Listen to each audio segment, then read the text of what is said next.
এক ইহুদি ঈসা নবীরে কয়, নবী আপনি তো রসুল রুহুল্লাহ, আপনি সফরে যাইবেন, আমারে নিয়ে যান। ঈসা নবী কয়, তুমি আমার সাথে সফরে যাইও না। কয় কেন? কয় তুমি আমার সাথে সফরে থাকতে পারবা না। কয় না, আমি থাকবো। ঈসা আলাইহিস সালাম বলল, না তুমি পারবা না। ইহুদি কয়, না ওগো আল্লাহর রাসূল, আপনি একজন নবী, আপনার সাথে কিছুদিন সফরে থাকবার আমার মনে চাই, আমি থাকতে চাই। ঈসা পয়গম্বর বারবার না করলেন। ওই ইহুদি বলে, না আমি আপনার সাথে যাব। ঈসা পয়গম্বর বলে, ঠিক আছে তাহলে সফরে যাইবা, কিছু রুটি সাথে নিয়ে নেই। ঈসা পয়গম্বর 3টা রুটি নিলেন, 3টা রুটি তার কাছে জমা রাখলেন।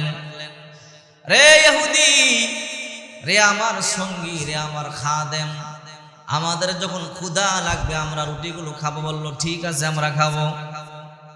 ঈসা আলাইহিস সালাম রওনা করলেন। চলতে চলতে চলতে চলতে অনেক বড় দূরে চলে গেলেন। দূরে যাওয়ার পরে ক্লান্ত হয়ে গেলেন, ক্ষুধা লাগলো। ঈসা পয়গম্বর বলে, রুটিগুলা কই? বলে আমার কাছে, বলে দাও।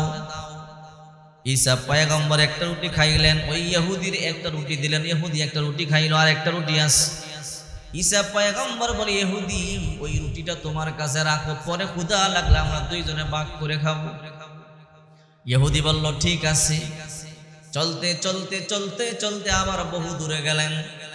বহু দূরে যাওয়ার পর ঈসা পয়গম্বর দেখলেন ক্ষুধা লাগলো। বলে, ইহুদি রে, ওই যে একটা রুটি তোমার কাছে রাখছিলাম, রুটিটা কই? ইহুদি ব্যাগ তালাশ করে, রুটি নাই। কিন্তু আসলে আগেই খাইয়ে ফেলাইছে, আগেই একা একা খাইয়ে ফেলাইছে। ক্ষুধা লাগছে, কিন্তু এখন ব্যাগ খুইলা ঈসা নবীরে দেখায়, ওই ব্যাগের মধ্যে তো রুটি নাই। রুটি কি হইল? রুটি কি হইছে আমি তো জানি না। ঈসা পয়গম্বর বলে, সত্য করে বলো রুটি কই? বলে আমি জানি না। বলে রুটি কে খাইছে বলো? বলে আমি জানি না। ঈসা পয়গম্বর 3বার বললেন, সত্য করে বল। কই আমি তো জানি না। কই ঠিক আছে। চলতে চলতে রওনা করলেন। বিশাল বড় এক সাগর পড়ল সামনে। ঈসা পয়গম্বর সাগরের সামনে গেলেন। বলে ওই পারে যাবো। ইহুদি কই কেমনে যাবেন? বলে চোখ বন্ধ কর, বিসমিল্লাহ বলে পানির মধ্যে পাড়া দে, চোখ কিছুক্ষণ পর খুলবি, খুইলা দেখবি নদীর ওই পারে চইলাইছো। সুবহানাল্লাহ। এখন ঈসা পয়গম্বর বিসমিল্লাহ বইলা নদীতে পাড়া দিছে, ইহুদিও দিছে, দুইজনে নদীর এই পারে চইলাইছে। ঈসা পয়গম্বর বলে, ইহুদি বলে কি?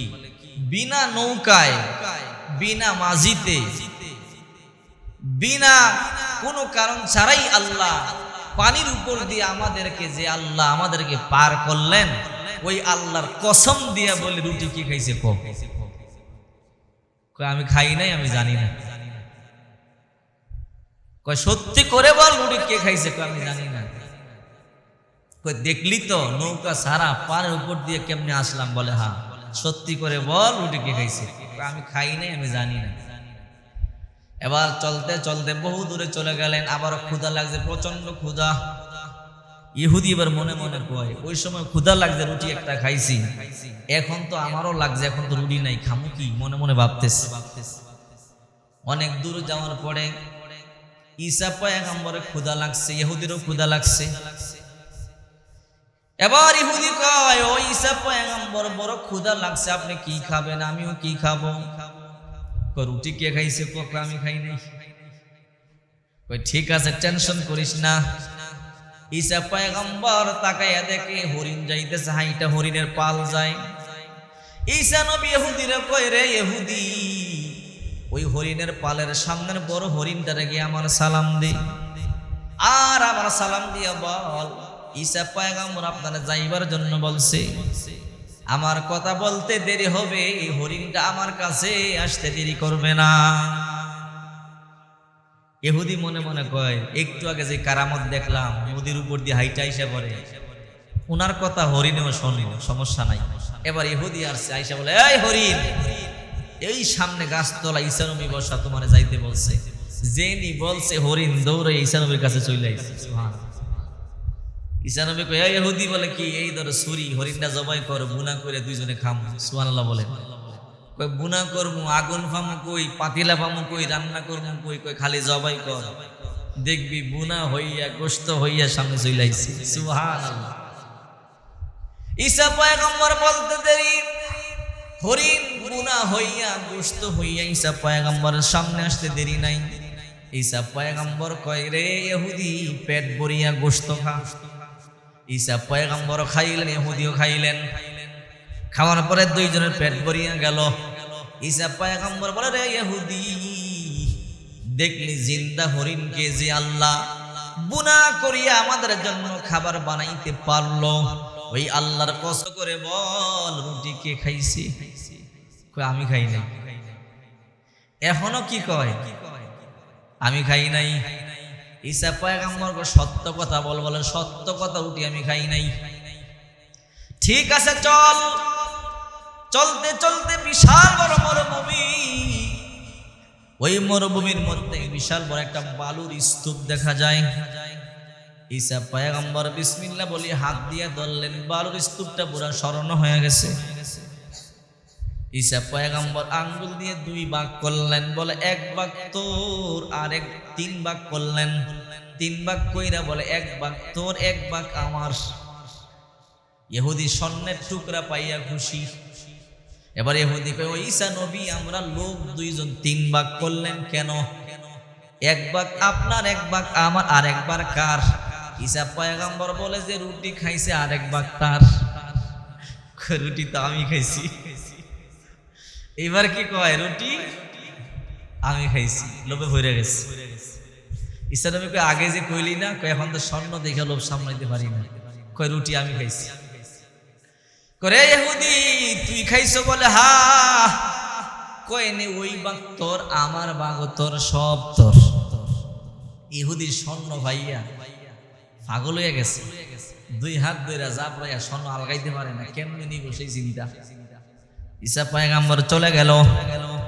কয়, স্বর্ণ নিয়ে তুই চইলা যাইস, এই স্বর্ণ আমার লাগবে না, এই স্বর্ণ তোর। ইহুদি কয়, ঠিক আছে আপনি চইলা যান, আমি ব্যবস্থা কইরা নি মনে। ঈসা নবী চইলা গেল। ওই ইহুদি স্বর্ণ নিয়ে চিন্তা করে, স্বর্ণ নিয়ে কেমনে যাবে। হঠাৎ করে 2 জন ডাকাত এই রাস্তা দিয়া হাঁটতে হাঁটতে চলতে চলতে এখানে চলে আসলো। দেখে স্বর্ণের বিশাল বড় স্তূপ। কই, কিরে ইহুদি, স্বর্ণ কার? বলে, এটি আমার। বলে, তোরে দিব না একলাই, তোর বাড়ি দেখছ, জবাই করবো, 3 ভাগ কর। এই 3 জনে মিল্লা নিল। এইবার ইহুদি বিপদে হইয়া গেছে, যদি এদেরকে না দেয় এরা তো আমার মাইরেই ফেলাইবে। ঠিক আছে, 3 জনে মিললেই স্বর্ণ নিব। ঠিক আছে, 3 ভাগ করো। এবার 3 জনে পরামর্শ করলো, বাঘযোগ তো পরে করবো না, আগে খাইয়ে লই, আগে পেট ভরে খাবো, খাওয়ার পরে 3 জনে স্বর্ণ নিয়ে বাড়িতে যাবো। কই, ঠিক আছে। ওই ডাকাত 2 জন ইহুদিরে কয়, তুই এক কাজ কর, বাজারে যা রুটি নিয়ে আয়। বাজার থেকে রুটি নিয়ে আসবি, 3 জনে মিল্লা রুটি খাইয়া শক্তি হবে, তারপরে নিয়ে যাবো। কয়, ঠিক আছে। এরে বাজারে পাঠাইছে রুটির জন্য। সে রুটি কিনলে মনে মনে চিন্তা করে, তোমরা আমার স্বর্ণ নিবা, তোমাদেরকে নিতে দিব না, রুটির মধ্যে বিষ মিশাইছে। কই, নিয়ে 2টারে খাওয়ামু, 2টায় বিষ খাইয়া মরব, আর আমি আবার স্বর্ণ নিয়ে যাব। আর এই 2টা পরামর্শ করে, ওরে বাগ দিতাম না, ও আওয়ার আগে কোনো কথা নাই, ওরে মেরেলাম। ও আসার আগে কোনো কথা নাই, ওরে মারব, ওরে মাইরা আমরা স্বর্ণ লয়ে যাব। এবার ইহুদি রুটি নিয়ে আসছে, ভাই নেন রুটি খান। 2টা মিল্লা জবাই করে ফেলছে, কোনো কথা নাই। কয়, চল আমরা রুটি খাই, রুটি খাইয়া স্বর্ণ নিয়ে বাড়িতে যাই। রুটির মধ্যে বিষ আছে না নাই? 2টা রুটি খাইয়ে 2টাই শেষ, 3টা লাশ পড়ে রইছে। ঈসা নবী কিছুক্ষণ পর আবার এই রাস্তা দিয়ে যায়, তাকাইয়া দেখে 3টা লাশ পড়ে আছে। ঈসা পয়গম্বর বলে, দেখো লোভে তোমাদেরকে শেষ করে দিল। এই স্বর্ণটা লোভ করেছে, এই জন্য 3 জন ধ্বংস হয়ে গেছে। আমরা দুনিয়া নামক স্বর্ণের প্রতি লোভ করে আছি। কথা বলেন ঠিক কিনা? আল্লাহ পাক রব্বুল আলামিন বলেন, আল্লাহকুমুত তাকাসুর হাত্তা যুরতুমুল মাকাবির।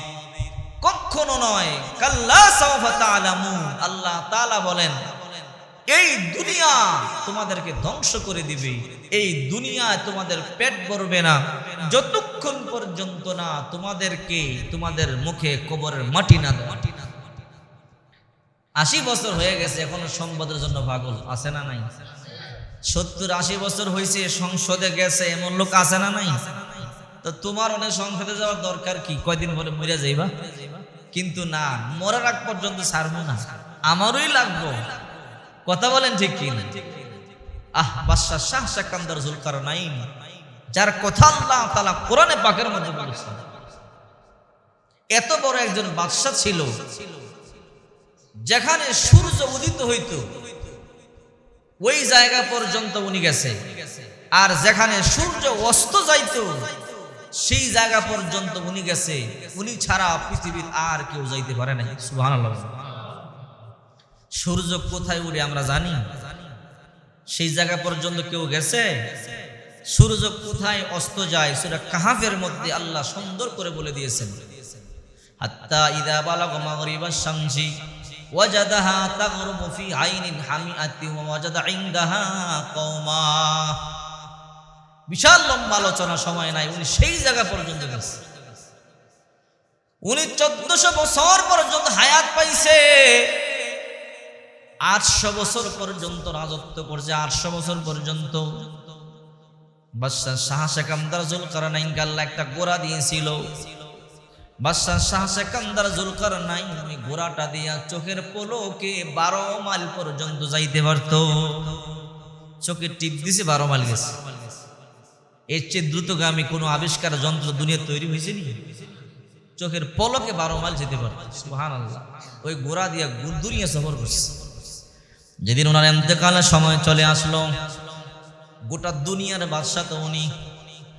ইন্তেকালের সময় বক্তবিন্দুদেরকে ডাইকা বলো, আমার বক্তবিন্দুরা, আমার যখন ইন্তেকাল হয়ে যাবে, আমার লাশটা নিয়ে যখন তোমরা কবরের দেশে যাবে, জানাজা দিয়া যখন লাশটা নিয়ে কবর দেশে যাবে, কাফনের বাহিরে আমার 2টা হাত বাইর করিয়া দিবা।